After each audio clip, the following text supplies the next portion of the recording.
Good morning, everyone. It is Rollie, and we're a little later than 10 a.m. as we normally join us. We come in at 10 a.m. Eastern Time.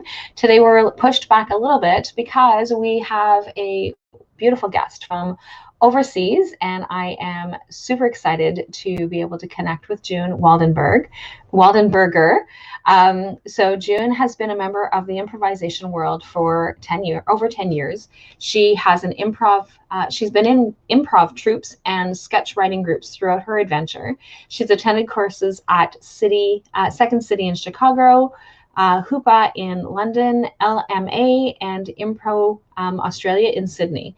So she's done stand-up in Frankfurt, Hamburg, and Sydney, and currently resides in Germany. Originally from Midwest, she still has that Fargo accent, and she sounds like a housewife, even when she's speaking German.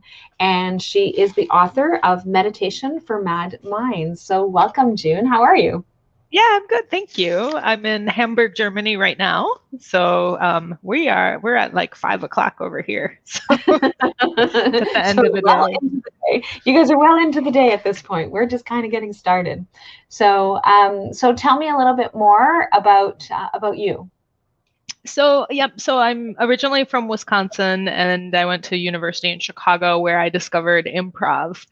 One of my friends at university invited us to one of his shows, and I thought it was like really weird. Like, I would say I wasn't hooked immediately when I saw this show, but just looked like a lot of fun. And from there, I just like, I knew what it was, but I didn't really get into it until after university. I moved to Frankfurt, and I met a group of Americans, and they wanted to start something in Frankfurt. So we started like a theater group, and there just wasn't any improv in Frankfurt. Frankfurt, Germany is a very international city with lots of people from everywhere, but English is one of the main languages there. And there were many English speakers looking for something fun to do. So we put on these shows, and we were sold out because it was mostly like a supply and demand thing. It was a lot of fun, and I just realized when you do improv, you get to be a kid again. So you're kind of like playing make-believe, and this is something we lose as adults. So so I wanted to continue doing something with improv because I feel like it's really good for the mind, whether you're doing a show or just doing practice or just, doing it for yourself. You don't have to be a star. You just have to have fun.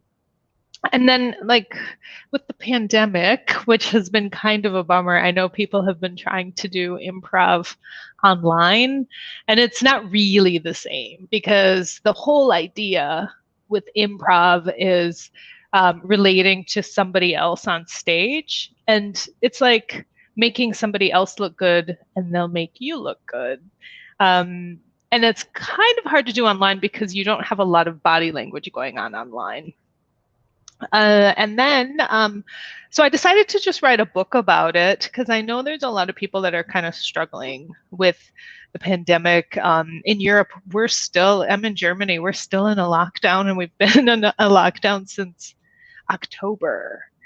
So I wrote a book last year about some sketch comedy writing because one of the things about sketch is you can improv out a scene, and when it's really good, you can turn that into a sketch. And I thought with writing comedy, it's a great way for people to spend time alone, but doing something fun and creative. And sketch comedy is something that you can do online, sharing as a playwright read, except for it's like funny jokes. So that's why I published the book Meditation for Mad Minds. It's just a silly book with like funny stories about me, how I was inspired to write certain sketches that I wrote, and then the sketches in the book have been on stage. So and it's fun when you get to see somebody laugh at your work. But if you can't do that now because of the pandemic, there's all kinds of groups you can join where you can do sketch comedy or you can do stand-up comedy online to practice, like open mic online, and that works all right. So Okay. yeah. Yeah, so one of the things like and I haven't seen improv since I was in high school. So that's been a few years ago. But that's one of the things that we used to have, is that we would have our assemblies in high school, and the skit team, I don't even know what they were called, but like they would actually go and and it was so entertaining, and that's all that you did was just laugh the entire time. And I had some really good friends that were like amazing at it, and it really is. It's funny. It's like you laugh, and it brings a whole lot of things. And I know that when, and I guess again it's been a few years, but when I was working with some kids in high school, as one of the things that they were a part of is the French school. I don't know that the English school had done anything like that because it wasn't something that I'd seen, but our French school system was still doing that kind of thing. And so they were actually having competitions. And so I don't remember that ours were competitions. They may have. Actually have to ask Trina or Andrew, but they were doing like competitive improv, and it was like, this is actually kind of cool. And so then when we would have our weekly sessions, the kids would come back and say, okay, yeah, well, this one here was happening, or I was in this one. And so it was actually really cool to be able to see those kinds of things, like even after I had moved out of high school. But like I said, I don't think that was happening in my kids' high school, which is the English high school, but it was it's pretty interesting to be able to see how you can take one thought and turn it into something that becomes hilarious. And it's different people that have different takes on it, and adds to the story. So I think that that's pretty cool. So so is there something else that to be able to explain to people who've never seen improv? I think most people probably have, but in case there is somebody that's like, what are they talking about? Like, I don't get it. Yeah, it's like a play, but you make it up as you go along, right? So sometimes it could be a really bad play. Sometimes it could be really good.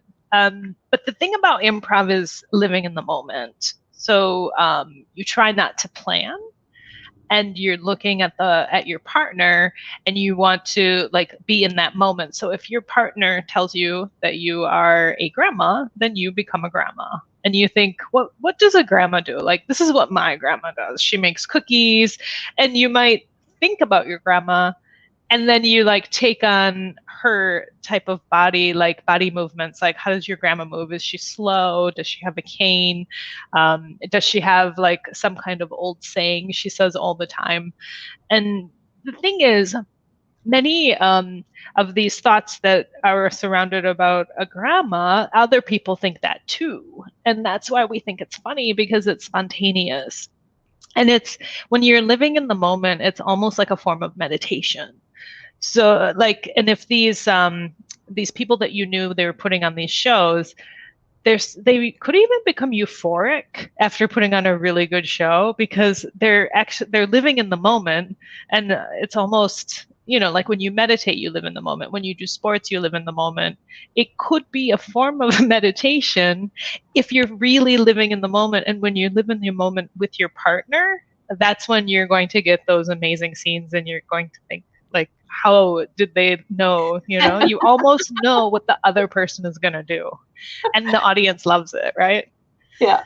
So, and it's the comedy behind it. Because like you said, so like when you actually start seeing this person starting to walk like that grandma, or that you become the crazy person on the show or whatever, right? So like there's like all these different kind of things, and it's just that whole personality shift. And I know that in some of the ones that I've seen is that personalities will actually change. So like you'll have like, okay, so your grandma, right, 1 minute, and then the scene kind of changes, and now then you become like the new baby that they found in the dumpster kind of thing, right? So so it's hilarious to be able to see how that part works. And what you're talking about, like, is in terms of that meditation, it really is that that belly laugh. right? So it's like kind of getting right down deep into that that whole part of like, and I know that it's contagious, right? So then you hear somebody else start laughing, well, then you start laughing, and you might not even be laughing at what's being said. You're laughing at the other person who's laughing,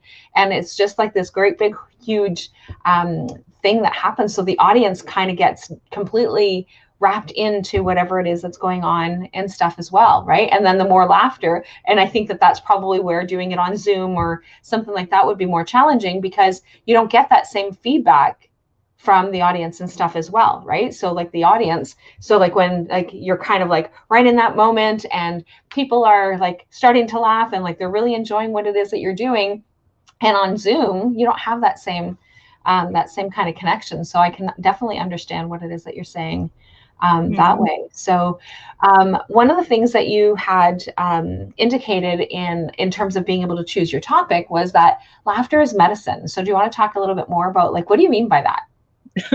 I agree. Laughter, yeah, actually, there's a lot of scientific evidence around laughter. And the reason why I wrote a book about laughter is because it's my favorite thing to do, because it feels good and because it's just something I've always done with my family. That's one thing we have in common, is we all like to laugh. And there's a lot of evidence around when you laugh, you relieve stress. You also can relieve physical pain by laughing. Long term, like if you can laugh 15 minutes a day, you burn calories, and it can alleviate long-term depression. And I think that's something that we lose as adults, is the ability to laugh at ourselves, because we're so busy trying to pay our bills that we forget what's important. Like with this pandemic, we're all trying to be safe. We're wearing masks, we're sanitizing, but like, are we having any fun? It's like, if we're going to like be so rigid and we want to live a long time, we should at least be enjoying it. And with laughter, like, it also increases your heart rate. It releases endorphins.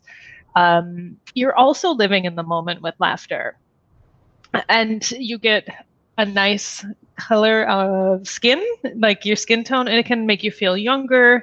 It's socially, you bind with friends. Like, that's one thing people bind over when they have a social bond, through laughing. Like, that will bring people together. But the funny thing to me is it's so powerful that if you're not included in that laughter, it could also affect this bond negatively. And I think, some people have said they've cured cancer with laughing, and maybe they have. I don't know. I don't know anyone personally, but I really think exercise, laughter, medicine. In your daily regime, drink your 8 glasses of water, eat your fruits and vegetables, get your sleep, eat your vegetables, and laugh 15 minutes a day. And by doing that, I'm thinking, like, what makes me laugh? I watch really bad TV. Like, Family Guy is one of my favorites, and I've seen those episodes like 3 or 4 times. I've never watched so much TV in my whole life, but I'm watching TV now because we have a curfew. We have to be in by 9 o'clock in Hamburg. So there's really not much else to do. Like, you can play games, but we Zoom with friends. But I watch Family Guy. Yeah, so I complained about us being in lockdown again. We keep bouncing in and out of lockdown. I think that it would probably be easier if we stayed in one side or the other. But like, we really struggle with that. So like, I definitely get what it is that you're saying, but not to the extreme that you guys have had. So certain parts of Ontario have been in lockdown probably since October or longer. Mm-hmm. But it's been, but for us, like, we keep kind of jumping in and then we jump back out. We jump in, we jump back out. So it's that in itself is stressful. But being able to, one of the things that I do a lot of right now is that I'm watching a lot of TikTok videos on the Ontario lockdown. And so that seems to be the theme, because it's like, and most of it has to do with like jumping in, jumping out, jumping in, jumping out. Oh, today this is the rule, tomorrow that's the rule. And so we don't really know what the rules are. So it has been a little bit challenging, and I can actually laugh about it today. But a few weeks ago, it was like, no, we're back in lockdown.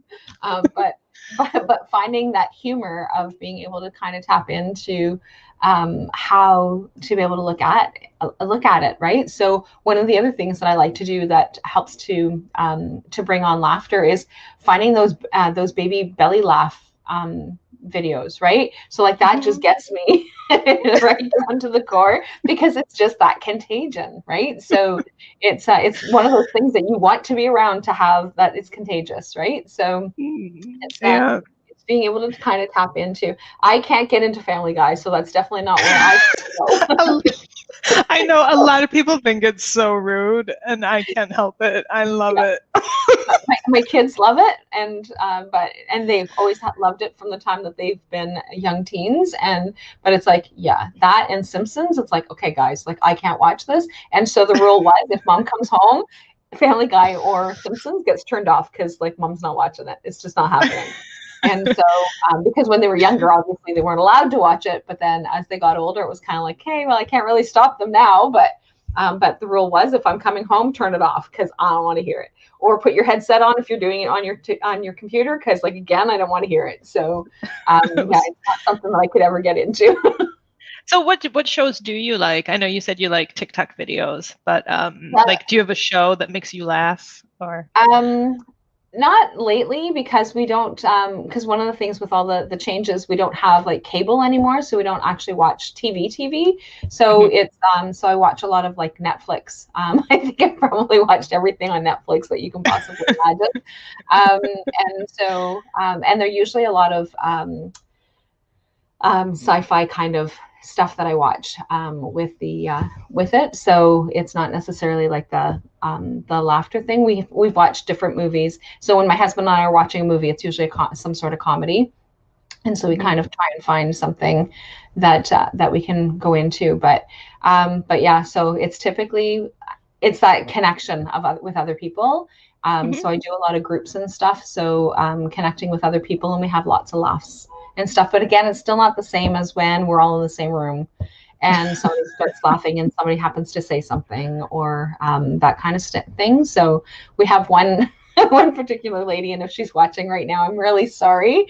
But I really have to share, as we do meditation and she falls asleep. So the joke always, and it always gets us laughing, is, so how long is your nap today? I'm not napping today. And so the rest of us all laugh. But so yeah, that's the fun part of what it is that we're doing. And so and then the other part that's quite entertaining is my husband. So he's not all of his jokes are funny, and I don't think that he's always funny, and sometimes it's irritating. But for the most part, he makes us laugh quite a bit. So so we often laugh at him. So that's usually for entertainment. Yeah, I have a question for you though. Like, have you seen Cobra Kai on Netflix? Yes. And I watched the whole thing, and I can't wait for the rest of it. It is really funny, isn't it? It really is. And it's like, and of course, and for us older people, it takes us back to when we were kids, right? It takes us back to when we were in our teens, and like Karate Kid. And like, I know that the kids have watched Karate Kid, but like, it was like, that was us growing up kind of thing, right? So my husband and I have both watched it, and he doesn't doesn't take as much downtime because he does hockey and all that other stuff. I don't do that. And so I ended up watching it beyond him. So I'm like, you're going to have to catch up on your own, because like I'm watching it and when I'm going through it, because it was just too good to like just not watch it. So at every opportunity that I had. So I'm waiting for the next one. I can't wait till the next series comes out. So because it was hilarious.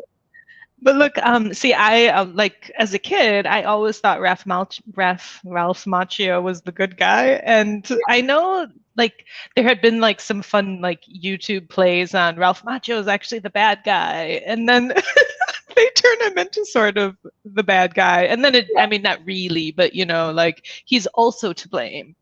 Yes, he is. So, and it really is. It was like a really interesting twist, right? So. So we're probably kind of giving away for anybody who hasn't watched Cobra Kai, but you definitely want to watch Cobra Kai. If you have not watched it, it's definitely something that you want to watch, especially if you liked The Karate Kid, right? So it's definitely something that you want to be able to tap into. So what are some of the other things that you do to try and keep that laughter going? So personally, I write a lot of stand-up comedy. I try to have a show lined up. Maybe I was doing a show about once a month, but with the pandemic now, I do open mics a few times a month, and I can practice my stand-up. But yeah, I recently did a women's show in March, so that's is that women's month or whatever it is. I did a all women's only show on Zoom, and it was the first time I did stand up on Zoom. And you don't have that presence, so I tried to like make it exciting, and I like went in another room and turned on a bunch of lights to try to make it look like I was on stage. And I found it was easier because I could have like my little cheat sheet right behind my computer and no one knew. And I had such a good time preparing for that show. Some of my good friends in Germany are also like, we coach each other. So we meet once a week on Zoom. Yeah. And we go through our routines. And it's really great because when we have something that's not appropriate, we can, help each other censor themselves and be like, you probably shouldn't make fun of, like, people want to make fun of coronavirus, but it's just too soon. So so we help each other so we don't be that girl on stage that, you can't believe what she said. Going back to TikTok, the ones that I really like are the ones that, I've had my shot, and it's like, and then it's got like the sound effects behind the music part of it. And so my mother-in-law, who doesn't do internet stuff, like, so she doesn't do, but she's moved in with us. So I'm listening to something and I start laughing, and then I show her what it is, and so then the two of us are then just laughing, and I laugh because of how much that she's laughing. And so the video itself isn't as funny as it was when I first watched it, but it's the part of like her reactions and that kind of thing. So it becomes quite hilarious that way. So, but it's like, so I get what you're saying in terms of, and because we do know that it is serious for people that do have it. So we definitely don't want people to think that is not the case. However, it's we need to kind of bring light to some of the things. Like, I know that one of the things that, because I've been in mental health for a long time, and so I would do a lot of different things with police departments and fire departments and other social services and things like that. And sometimes it's that dark humor that kind of gets us through, like, and not because anybody's being disrespectful of anybody's situation or anything like that, but sometimes it's just that it just gets you out into it. Like you said, you were talking about like the endorphins and all those kinds of things, and it just gets us out of that mindset and that mind frame of a very horrific situation or something that was going on. And so people that are not in those particular environments are don't necessarily, definitely, that's not something that you would do out in public, kind of thing, because it's not about disrespecting whatever it is. And so, like, I understand what it is that you're saying in terms of that censoring, that kind of thing. So yeah, and it's kind of funny too, because so my little group here, we're all women, and we're kind of looking for some places where we can be funny too, because there is like the stereotype that women aren't funny and men are stand-up comedians. But I mean, lately we've had a lot more success, I think, with women being funny in comedy, probably in the last 5 years. So it's not like that new. But we're like, we just have a little group where we can, make our little jokes and we can censor ourselves. And like, it's funny because we all took a class together, and one of the guys was telling one of my friends that she should do more sex jokes. And she's like, that's not going to happen. But you can be matched up to do, like, this guy, he'll like match your persona to the type of humor you should have. And I think he's pretty good, but he told me that I should be angry. So I tried to be angry when I did my set, and people came up to me and they're like, do you hate this? It seems like you weren't having any fun. So he's not always dead on. I was just trying to do my persona. I guess I just looked like I hated it. Like, well, especially one of the things that you said is that like laughter is a really big thing in your entire family. So, so it's kind of hard to be hateful and angry when you're laughing, right? So, and so yeah, that would definitely be. I think that would be a challenge. But it's funny because there was another woman. This is a coincidence. She was also from Wisconsin originally, so she just sounded like me, and yeah, the same persona that she should be angry. And they're like, you guys aren't funny because you're being too nice. And so I thought, okay, well, what I think I should do is now I embrace my Wisconsin side. And that's funny because, you know, then I can, like, a lot of people are like, what is Wisconsin? Like, why would you go there? I mean, we have a university and then we have cows. And yeah, that's about it. And I know that with us in Canada is like a lot of the jokes can take you back to Newfoundlanders, right? So back to the Newfies. And so like there's always like lots of stand-up comedy or jokes and things like that about going. And but they are always laughing and they're always like so yeah, it's interesting. So it's like yeah. So I have a question for you. When I was in Australia, I lived in Australia for about 6 years. People used to confuse me with Canadian because of my accent. With what? Being Canadian. Oh, okay. Yeah, and I was never like offended about this, but it was like this thing where Americans were never offended, but Canadians were offended when they were asked if they were American. So, and I don't know why, because I know lots of really cool American friends. So like, I don't know why it would be offensive. I know that the Canadian jokes with that we see a lot of is around that people that are in the US are not as kind or as considerate, or like in the big joke for everybody in Canada is like everybody is always giving to others. So like, oh, no, you can go first. No, you can go first. Like those kind of things. So it's like, well, I don't know. I've lived in Canada all my life and I'm pretty sure that not everybody's like that. So we have people that cut each other off. We have people that give them the finger. Like, so I don't know. I don't know where they see all these like really super kind people. But apparently it's different when you go over to Europe. I don't know. Yeah. Well, okay. So I have lied a few times and said I was Canadian because it's just easier sometimes. I mean, in the last few years, it was just sort of embarrassing to be American, but now, so I have lied and said I was Canadian, but I will accept you.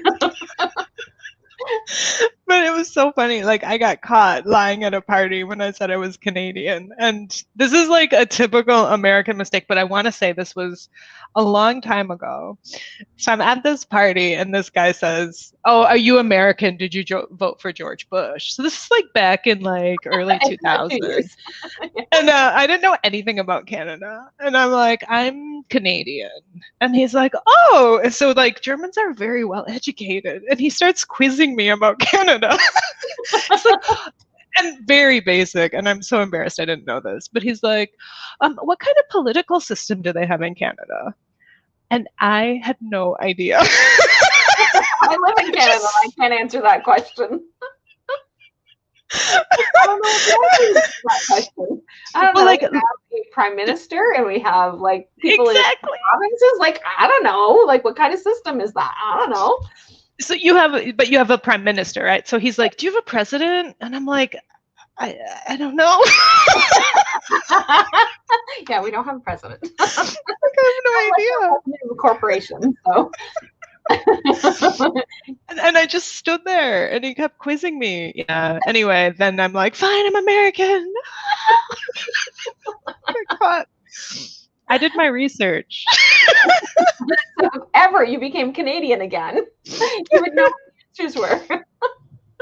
Yeah, but you know what I find interesting, and I don't know if anyone in the world would agree with me on this, but when I was in Australia, Australia to me reminds me of Canada, like a little bit, except for it's like a warm version. Like it's real big. The Much people more. are, yeah, yeah, it's like Canada's the cold version, like, but it's like real big. There's not that much in the middle. And then you have these friendly people. And so I thought, yeah, Canadians and Australians kind of, to me, they kind of seem like they're The kind yin of and the similar. yang. Yeah. Yeah, so that's one of my places that I want to be able to go and visit at some point. So that's on my wish list of travel. So I don't do well with travel, simply because I'm like this super, super fussy eater. And so traveling to me causes me like great deal of anxiety. It's like, what am I going to do? Am I going to have to starve to death when I go to these countries? So, so I have not yet traveled.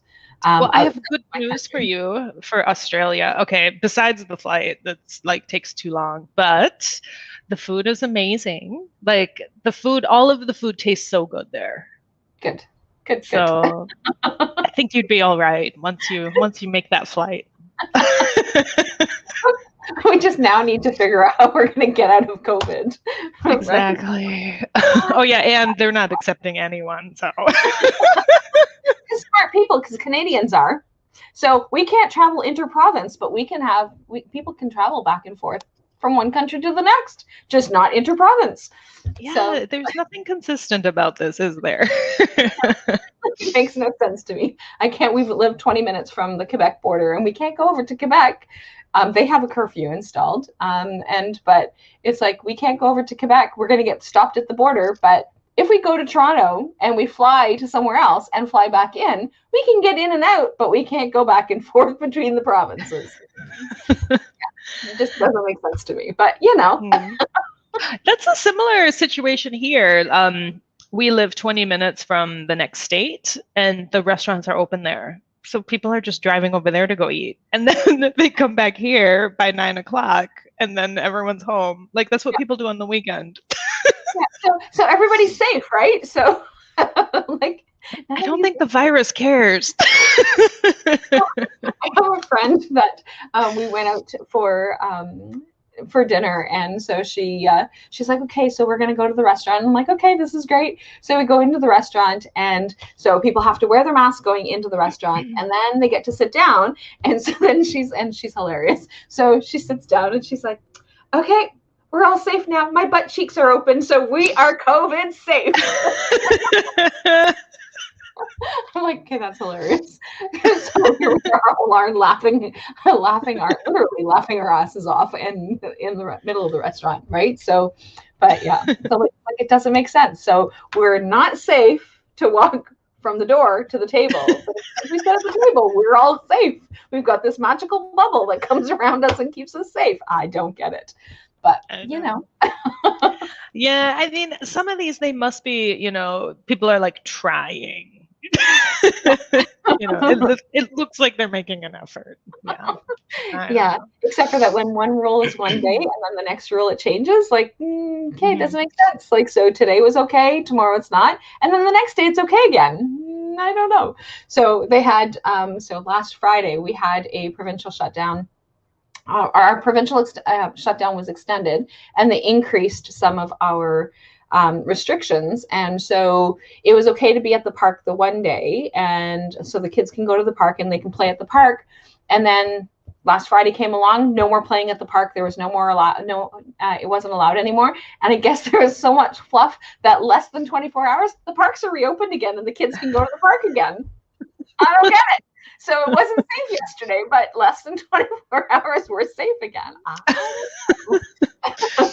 It's just like, I didn't realize Canada was sort of like Germany. Like, we're doing the same thing. And like, we're just inconsistent. Like, the rules change all the time and nobody knows what they are. No. So you always have to, before you leave the house, you have to go and check online to see what the rules are today. So, and I don't know if it's in all provinces, because I haven't really followed all the provinces. I know that because we're so close to Quebec, I do follow a little bit more about what's going on in Quebec. And so they have they have a curfew, so they have to be, and I don't know what their curfew time is. And so before the new lockdowns were over, there was a car that was for sale over in Quebec, which, like I said, it's a 20-minute drive for us to go to the border. And so, so I said to my husband, I'm like, okay, so we're going to go and we're going to check out this vehicle for my parents. And I said, and we were going to do that on Saturday. Well, then they made the announcement on Friday, and it was like, okay, well, we have to go today because tomorrow's not safe and we can't go.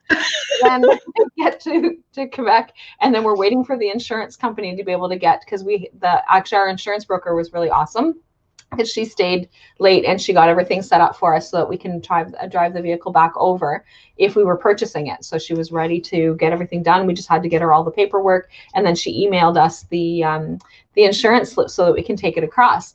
And so then, but we're sitting there waiting for her, and we're like, okay, we're going to get stuck in Quebec on the curfew. Like, what's going to happen? Like, how are we going to be able to get across to our own border? Like, is this going to be? And so that was like hugely anxiety provoking, but at the same time, like, we were just laughing, right? So it was like, it was like just kind of laugh our way through this piece of anxiety. And so then finally, when we got the insurance slip, it was like, okay, let's get out of Quebec, because like now we're about to lock down. Like, we need to make sure that we're not stuck, because like, and we've seen different videos and stuff where police have been enforcing the curfews and things like that, and it's not always been pretty. So it's like, okay, I don't want, like, I'm a law-abiding citizen. I don't want to be stuck in Quebec, stuck on all these things. And then of course I speak French. My husband doesn't. So he's like, okay, so what are we going to do? He's like, what happens if I get pulled over? And I'm like, because he was using the car because it may still get flagged, because it was like we were using the plates, but it wasn't the same vehicle, but it was like all legal. But the only way for them to know that would be by stopping them and running the plates and seeing the insurance slips and all that kind of stuff. So my husband's like, okay, what's going to happen? I'm like, I'll be right behind you, so that to the police, I can speak to the police on your behalf. We just need to get out of here before it ends. Like, out. Like, I'm French and I don't want to be stuck in Quebec on the curfew. I don't want to be outside like 9:31 and be stuck on the Quebec side of the border. I just want to be in Ontario. And so, but this is so funny, because this situation could actually make a sketch. You'll do anything, like risk your life, speed, like not have the proper insurance just to get across the border. You know what I mean? And like, you forget it, like there's, other dangers. It's just COVID. It's like, I just need to get out of here. I don't want to be in here. And so, there's a guy from Quebec that he does a YouTube video, and I can't remember what his thing is, but he's got and I don't know, I think the other character is Russian. So there's him, there's somebody who's English Canadian, and then there's like a French Canadian. And so like he does these three different personas. And so like the guy the Russian guy, I think he's Russian. And so he's always like asking the questions about like getting to know like what's going on in Ontario. And so then he does a lot of skits on the information about like, okay, but what are the rules? Like, so it was like, I don't get it. So I'm safe to go, and one of the ones is like, I'm safe to go to the gym so long as I'm back in the house by 9:30, but I can't go to the gym after 9:30.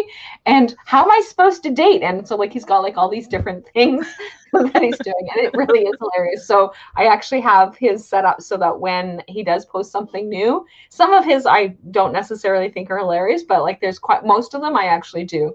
So he's got one of them about how to pronounce things in French and what they mean. So when you actually say words in French, and I'm sure that it is with other languages as well, but when you say something in French, it means, depending on the word, it means a whole lot of different things. So you might have 5 meanings to the same pronunciation of one word. And so like there's lots, and that's how I caught him initially before COVID stuff happened, was that it was shared about like how to be able to do the different languages and things like that. My son sent it to me, so it was like, and it was like, oh, and then I would catch like another one, and then since then I now have the notifications when he actually goes when he posts something new. So because it really is hilarious, and like they're only like 2 or 3 minutes, like nothing long, but like we sit there and we just laugh our faces off. It's really hilarious. So yeah, it's so important to find something that can make you laugh, like that you can get into and do your 15 minutes every day. yeah. Which is really great. So for anybody who is catching the replay, #replay, let us know that you have, and let us know what are some of the things that you guys do to kind of keep that laughter going. So before we head out, June, is there anything else that you wanted people to know about? Is there something that you wanted to share? Yes. I mean, besides the amazing, funny book I wrote that's very economically priced on Amazon, called Meditation for Mad Minds, we also sometimes do free promotion where you can download the ebook for free. I also do murder mysteries with one of my co-hosts. Her name's Trish, and together we do online murder mysteries over Zoom. And we give you characters, and then we'll like chat with you and tell you what you should be saying next, just to keep everything going. So it's like improvised, but I make up some of the dialogue if you get stuck. Okay, that's really cool. So how do you get access to that kind of thing? Because that would be something that would be interesting. So I have a website. It's meditationformadminds.com, and I don't have one scheduled at the moment, but I will have it on that website for the next one that we do. We do about once a month, and it is on German, so Central European Standard Time. We tend to do them on a weekend. Is it .com? .com. So meditation for mad minds with an S.